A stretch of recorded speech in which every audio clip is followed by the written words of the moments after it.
Hey, what's up? It's Ryan. Real quick, before we get into this session of THC Podcast, I wanted to tell you about the 10-day hustle. Get an advantage over your competition. Make more money in just 10 days, and it's 100% free. My gift to you. Shoot over to 10dayhustle.com or text the word hustle to 44222 and sign up now before we take it down. Again, that's 10dayhustle.com or text the word hustle to 44222. Let's hustle, baby. What's up, everybody? I'm Ryan Stewman. Welcome to the Hardcore Closer Podcast. Listen, I'm the founder of hardcorecloser.com and the THC Podcast, which you're listening to right now. It's all about helping you, the salesperson, a member of the sales community, close more sales. Listen, it doesn't matter if you're selling cars, homes, financial services, consulting, gym memberships, door-to-door, face-to-face, B2B, B2C, ATM. We cover it all here, baby. The whole thing, Hardcore Closer Podcast, right? We're going to help you increase your closing ratios, show you how to charge premium fees for the items you sell. Hey, you know what? We're on episode number 30 of this podcast. Like, I'm glad you're hearing all that stuff, but like 30, man, it seems like we just started this thing. Well, you know, it's one of those things that we're at a point now where it feels like we just started, but at the same time, like we've been going for a while. Like I wouldn't know any different. And I've been doing podcasts since 2011. So I've actually got a few hundred podcasts under my belt at this time. But I like the format that we have going on this program of all the stuff that I've done before. And, you know, obviously Robert, the producer, plays a big part in all that. You know, low energy or not, the guys really helped out a lot when it comes to making things sound good and putting the blog post up and the notes and all that stuff. So shout out to that guy if you ever see him on Facebook or whatever. So despite the fact he's a fucking weirdo into like wrestling and shit like that, he probably secretly likes the ballet or something too. But anyway, outside of that, man, he's a pretty good guy. And I need you, if this is your first time, I give Robert hell around here every now and then, but if this is your first time, you know, hey, welcome. We're glad that you're here. If you've been here before, it's time that you earn your stripes. You need to head over to iTunes, even if you're not listening to this on iTunes, because we put this everywhere. Like, that's another thing that Robert does. He puts it on Stitcher and SoundCloud and all this other stuff. So even if you're not listening to this right now on iTunes, I need you to go to iTunes and give me a review on this, a 5-star review, no less. And the reason why is because my mission is to get in front of 300 or million or more salespeople and change their lives, right? Sometimes I say the right combination of words that unlock mystery inside somebody's mind that allows them to have a better life. And that's what I'm all about. I want to do that for over 300 million people. And there's no way on God's green earth or blue earth or whatever the hell color we are here, there's no way that I'm going to be able to do that without your help. As much energy as I do have, I don't have that much to be able to reach all that. But doing little small things on your end, like going to iTunes and leaving me a 5-star review so that iTunes shows my podcast to more and more people. The more reviews I get, the more it moves up the ranks, the more iTunes will start promoting my podcast. It's good content.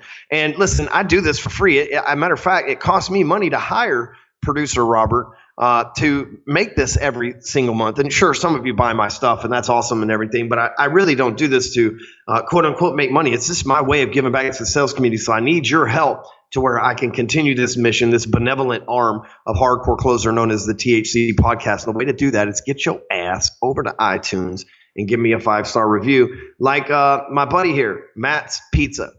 Reminds me of an old story. One time I worked for this mortgage company in Texas, Matt's Pizza. This is funny.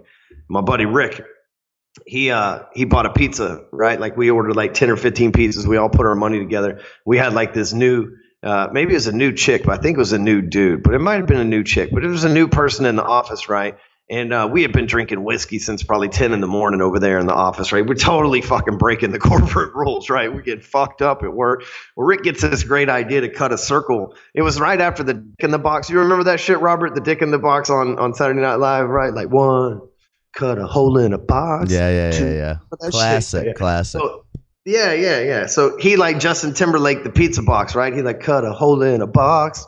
To put your junk in that box, right? He like put it, and he walked over to the new guy and he opened up a pizza thing. He's like, "Hey man, you want a piece of pizza?" And like totally burned him up. I think it was a chick, man. Anyway, it was hilarious, right? Because first of all, Rick, he's one of those lucky fucks that's like packing, so it was like scary, like this huge dick sitting inside of the pizza box for the new guy, right? And like we're supposed to be this like uptight corporate bank place, right? And meanwhile, the top producer's fucking antagonizing the number 2 producer to put his dick in the box. Anyway, so that's what comes to mind anytime that I think of Matt's Pizza, I'm thinking of my boy Rick. But Matt says that he's very impressed, 5 stars. He said, I just started listening, very impressed. Ryan's a great salesman. No, make that a great closer. I appreciate that, Matt's Pizza. And now your name will be forever tied to Dick in a Box Domino's Pizza marketing, right? How about that? Yo, so, you think Matt's Pizza? Do you think Matt owns like a pizza shop? Is that his hustle?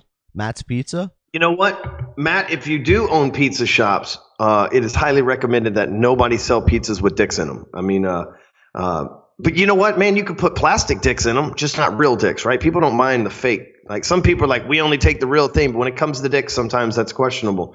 I've got a friend, Paul Ruderschmanuder. I don't know how the fuck you say his last name. Cool guy out of Florida. He sells rubber dicks. He's like a hell of a salesman too. He sells a lot of them. You know that guy, Robert? You seen him? No, but you've told me about him, dude.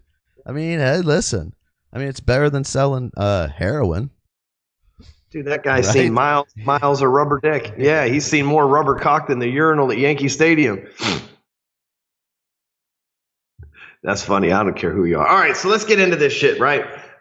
It's one of those episodes, ladies and gentlemen. There's a very little value on the educational side. Tons of information on the entertainment side. So this episode, we're going to talk about Facebook groups.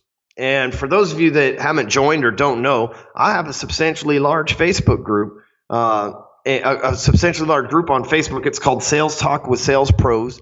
You can either search that term, Sales Talk with Sales Pros, on Facebook, or you can go to salestalkgroup.com, and it'll take you right there, and you can opt in. If you have like a fake profile page, if you look like a spammer or some shit like that, probably not going to let you in. We're very selective who we let back there because we keep the group super clean. We don't want you to spam. We don't want to hear your multi-level marketing pitch or your subliminal pitch. We're back there as a sales community to communicate. We run it pretty hard. Anyway. Reason why I say that is I built the group to about 35,000 people, or, who knows, you could be listening to this a couple of years in the future and we could have 100,000 people back there. Regardless, there's a lot of folks.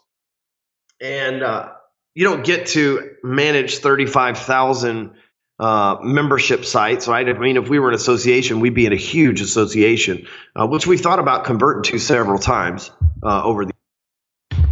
But you don't get to managing a group or association or community of people that are that big without getting some serious experience. I've been running this group for 2 years, so it's taken me about 2 years to build a 35,000 person group, and really we've kicked out I think somewhere around 3,000 people. So we've kicked out spammers, people that were mean to each other. We had a guy the other day being really mean to a chick, and so we had to kick him out. And I mean, we've kicked out thousands of people over the last 2 years in that manner as well. So reason why I tell you that is that if you're thinking, well, here we go, some guy that's talking about a Facebook group and he's got, probably 50 people in it here, blah, blah, like that ain't me. Not only do I run at this moment, I run the top real estate sales training page on Facebook. I finally passed Tom Ferry. I don't know anybody unless you do, and I'm missing out on something. I don't think there's anybody with more fans than me in the real estate training thing on Facebook anymore. I think I am the undisputed motherfucking champion, and they said I couldn't do that shit. But anyway,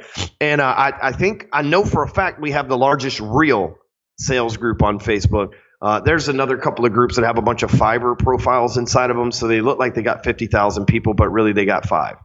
And our group's real. Like I said, we've kicked out 5,000 people or so over the years, over the last 2 years that we've been running this. But because of this Facebook group and the way that we've structured it, I've definitely made at least $1 million from this group in the last 2 years, just because the way that we filter things to it. So I'm going to share that with you today, like how we run the group and how we filter people over the group, because it's a huge marketing tool. I'm all about building different lists. I have an email list that I email. I have a Facebook fan page that I don't tell people to join the group in. I have a group that I don't tell people to join the Facebook page in. I don't want the same people connected with me in 3 or 4 different places. Now, there's nothing wrong with that strategy. It's just not my strategy. What I do is I try to have different lists for different folks. If they like emails, I want them on my email list. If they don't like emails, then I don't want them on my email list. If they like Facebook, I want them on my Facebook page. If they're not into Facebook, I want them on my email list or my Instagram page or whatever they're into. I don't want to force somebody to have to use something that they don't like using in order to get my content. I want to be where they are. And so some people like email, some people like Facebook groups, some people like Facebook page, some people like LinkedIn, Instagram, whatever the case. I'm at each one, but I don't cross promote. So I say that because we've used this group to specifically sell our digital products. And in 2 years, we've definitely done 7 figures in sales. We may have done 7 figures this year from the group alone. And so what I do is, I'll give you some examples. Like mine's obviously for the sales community, because that's what I do is sales training. I'll give you some examples of what you can do for like local Facebook groups for like real estate agents, car people, things of that nature. But here's the thing, guys, gals. I have opened over 200 Facebook groups. So it's not like, hey man, I fucking hit it out of the park, put a lot of thought into this one, like killed it. No, this one's just the one that's stuck. And we have a Hardcore Closer open sales group, and it's full of spam. People say all sorts of shit. It's got 3,000 or 4,000 people in it, but I don't ever check that group. But meanwhile, the Sales Talk with Sales Pro group is like probably my 203 or 4th, 203rd or 4th group. So I have failed a bunch of times. You're going to fail too. You're going to set up groups and nobody's going to engage. You're going to set up another group and nobody's going to engage. Or you're going to set up a group and you're going to name it after yourself and people are going to go, why do we want to be a part of the Ryan Stewman group? What the fuck? Who does he think he is? I've been through all that.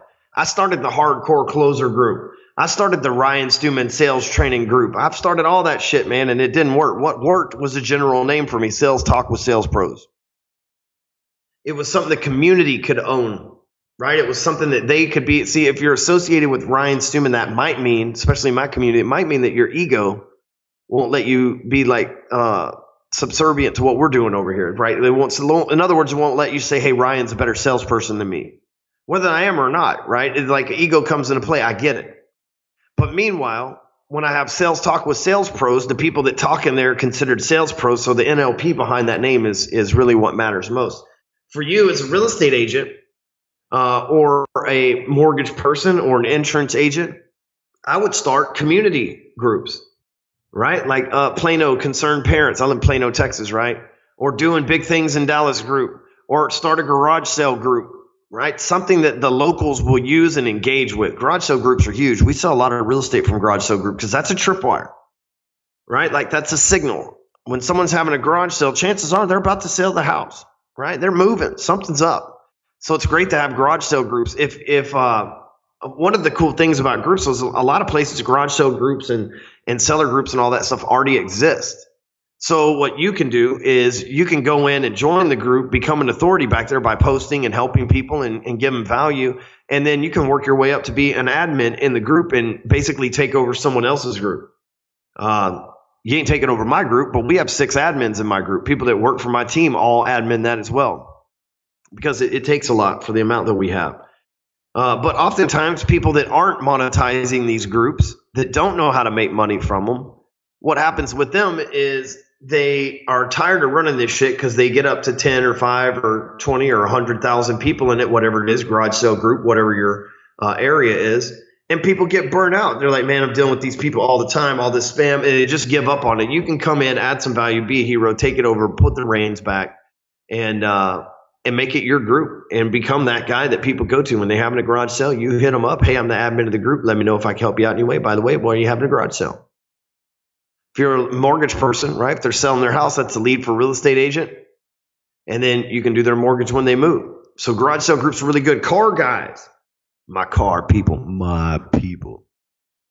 I got pulled over in my Maserati this week. For those of you that don't follow me on my personal Facebook page, I told this story. I got pulled over. And I just car people, ADD kicking in here. I told you we're light on education today. I got pulled over. I got a Maserati Ghibli. It's a fast car. It's got twin turbos and shit in it, like super fast car, right? So I'm like going 60 in a 55 down the tollway, which like in Dallas, there's no way, I thought anyway, there's nowhere for cops to park on the tollway because it's pretty thin, like right through the middle of the city type of place, right? Like they're out of room. And like people's houses back up to the tollway. And so there's really no place for a cop to sit. So I'm going about 65. I get out of a cluster, and the speed limit's 55. I get out of a cluster of cars and I punch it. Well, twin turbo, 6-cylinder Maserati. Within a matter of a second, maybe a second and a half, That thing's doing 105 miles an hour. And there's a state trooper, Texas state trooper, parked on the side under the bridge, like the little concrete part under the overpass. Dude, he just pulled off the freeway and was like, got his car sitting on an angle under that sneaky bastard, right? Like, dude. So I passed him doing 105. By the time I saw him, I'd probably slowed down to 95 or whatever. But dude, I was doing almost twice the speed limit. And I get pulled over. I'm trying to show them my hands and shit because people are getting fucking killed left and right. And they say, right now a lot of black folks get killed from the police, man. White folks get killed too, man. And I'm not trying to be one of them. You know what I mean? Like, and especially me being a felon and stuff like that. So I'm not trying to give police any excuse, right? I'm not trying to be a martyr or none of that shit. So I'm holding my hands up. And, I don't think of myself as some dude driving through Highland Park in a Maserati Ghibli. I think of a dude that as a 2-time felon, now I got to have a run-in with the cop, right? And I'm always one of those guys like, oh, shit, dude, what's in my car, right? So I'm always like paranoid. I have everything together. Am I obeying every law? Shit, right? So there's no exit on the tollway, so I got to exit like a half a mile up. Man, a Texas cop, especially a state trooper, these guys wear cowboy hats. They ain't screwing around. They're just known as tough guys here in Texas, right? And these are like like Walker Texas Ranger. That's what they are. That's what those dudes were, right? And so I've had a couple of run-ins with them over the years, and they're not guys to fuck with. They're there to do a job and nothing more. So the dude pulls me over, and it's 2 cops.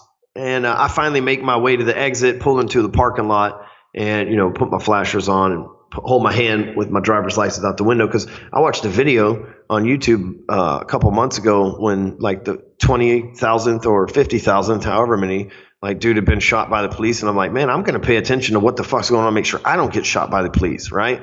And I know some of you sitting there going, well, Ryan, you're white. But dude, I have tattoos, and I don't look like your normal dude that should be driving and living in a nice part of town. So like I'm a felon. So, I'm not trying to get like accused of stealing one of these cars and get shot or some shit like that either, right? And I'm just saying, I'm just as paranoid as anybody else. It doesn't have anything to do with our skin color. It's just that there's a lot of people doing dumb shit out there, man. And the cops are really paranoid right now, especially in Dallas, where they shot all these people not too long ago, right? The Black Lives Matter protesters shot 6 or 7 cops, something like that, right? And a dark cop killed a bus cop. Damn, relentless.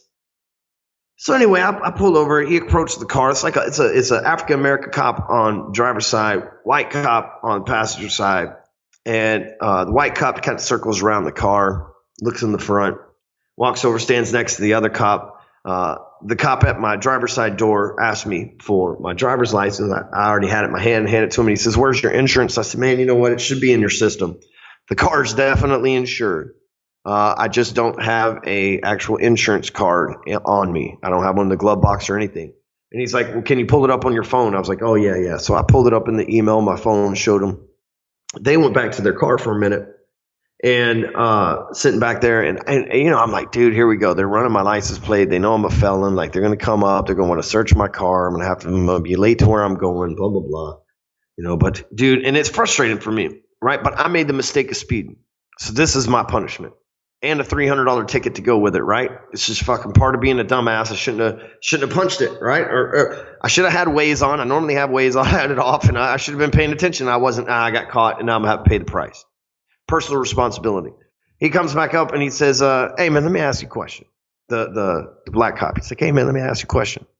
And I'm like, "Yes sir. Yeah. Hey, what's up?" He goes, "Hey man, what's the license plate mean?" My license plate says The Closer. And he's like, "What's up with the license plate?" I said, "Well, I own a company called Hardcore Closer, and we do online sales training for people in the sales and marketing industry. And they call me The Closer, so my fiance got me that license plate when I got this car." And he's like, "I knew it, man." He look over at the white cop. He's like, "Hey, man, I told you that was him, man. Once we got behind him and figured out I knew that was him." He's like, "Hey, I'm gonna let you off with the warning, Ryan, but I need you to slow down." And I'm slowing down. If you're listening, officer. I'm slowing down, I promise you. I'm not driving fast no more. I was shaking in my hand was shaking so damn hard when I was trying to hand him the phone so he could read my insurance, man. I was nervous as hell. But it's like for the first time, like this is crazy, y'all. Full circles when I tell this story on here. is like full circle, man. I went from getting like beat up and thrown in jail from the cops to like this dude recognized me. And what's even cooler is we're able to connect because now I know that he's thinking about selling something. If he knows who I am, right? He's hopefully he's not watching me for any other reason than the fact that he's listening to stuff like this and getting some value from it because he probably sells something or his wife sells something or something like that. So anyway, that's pretty cool, man. Like it's like if I die today, like I feel like I come full circle. I got my karma points in full stack. So the reason why I brought that up is we're talking about car guys, right? So car guys, what do you do if you have a Facebook group? You say it's called a transition, y'all. And in the Facebook group. And so you would create like a cars and coffee group, or you would create an auto trader type of group. You could create a group. It's like Tri-County Trading Autos, right? So that you got people back there going, and when they sell a car, they post in the group. And here's the thing: if someone's selling a car, they're probably buying another one, right? Sometimes you'll find good deals on cars, but you could start a group back there. But here's the thing, and we can't do this now because our group's too big. But this is how we grew our group, and I'll leave you with this. I'll give you these breakdowns, and then we'll end the show here. So when someone first joins, you need to reach out to them personally as the admin. You need to send them a message, even if you're not maxed out on friends, send them a friend request. But send them a message and say, hey, I'm the admin of Sales Talk with Sales Pro Group. We're glad to have you here. Just want to make sure that you're part of this community and understand how things work. And if you need anything, hit me up because we want to help you sell more stuff. Right. So that's the first thing is introduce yourself, because then you become authority. Then they feel special. They're like, dude, I'm at the president of the company. Right. They're like, I'm at the admin of the group. And so you just establish like, hey, here's what we're looking for. Right. We're looking for people who can make videos. We're looking for people who've got really good blog posts. We're looking for people who have questions, people that have closing ideas. And if you can contribute that stuff to the group, man, you'll get a lot of clout and you'll go a long way, and people back there will look up to you. So I look forward to hearing from you.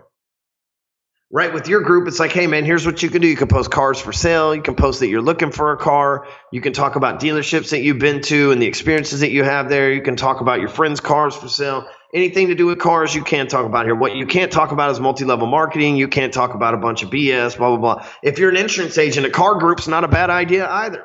All those cars are going to need insurance.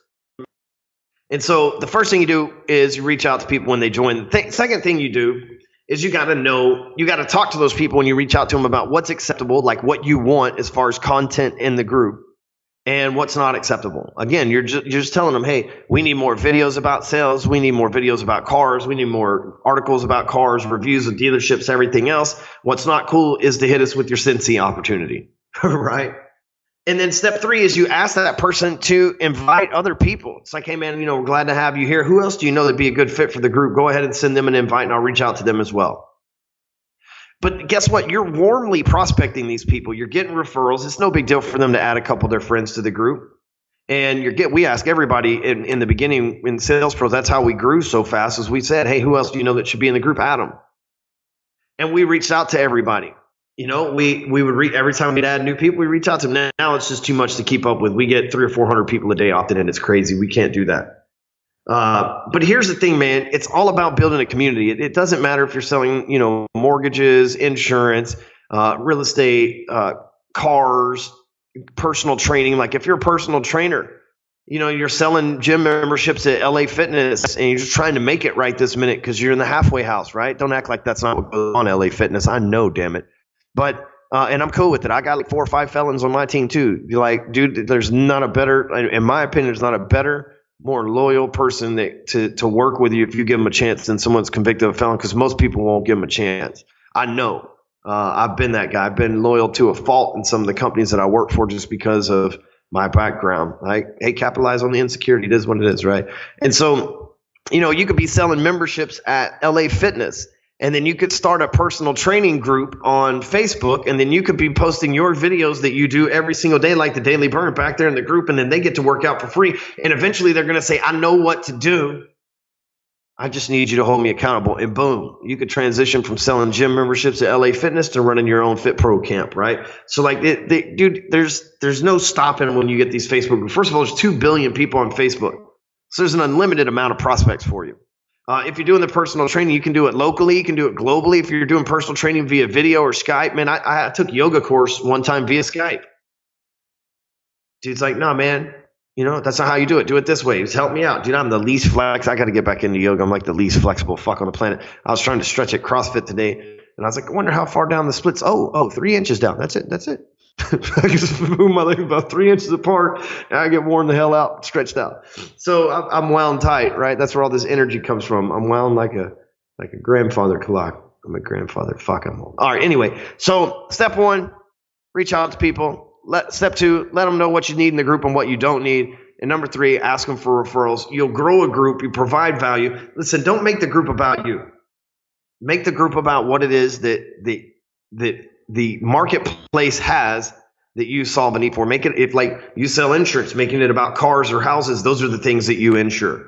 If you sell gym memberships, making it about personal training and eating healthy and stuff like that, that's what it's all about. So make sure that you text THC podcast to 44222 and you can get my book for free. It's awesome. I got a new book coming out called Elevator to the Top. And we'll be doing some competition here within the next week. We'll be doing, like, if you buy 50 books, we do a speaking gig and things like that, online speaking gig. We'll be putting together some stuff like that so you can get bulk hookups on our books. But I do have it coming out to Amazon. By the time you're hearing this, it may already be out. Go on Amazon, look for Elevator to the Top. It's my first book that's all sales. That shit is gangster as fuck, y'all. So you can get the show notes and all that good stuff over at hardcorecloser.com. Again, text THC podcast to 44222. Don't forget, damn it, if you love this show, which you should or you shouldn't be listening to it, give me a 5-star review on iTunes. Head over to Clixo, CLYXO.com/closer and connect with me on social media. And I know that's a lot of calls to action. Rewind this 2 or 3 times, take notes, write them down, do it. And while you're at Clixo, man, sign up and get your free account as well. I own that company, and it is my gift back to the sales community. It's completely free. No upsells, no spam, none of that shit. So that being said, let's go do what we do best and close some sales, motherfuckers.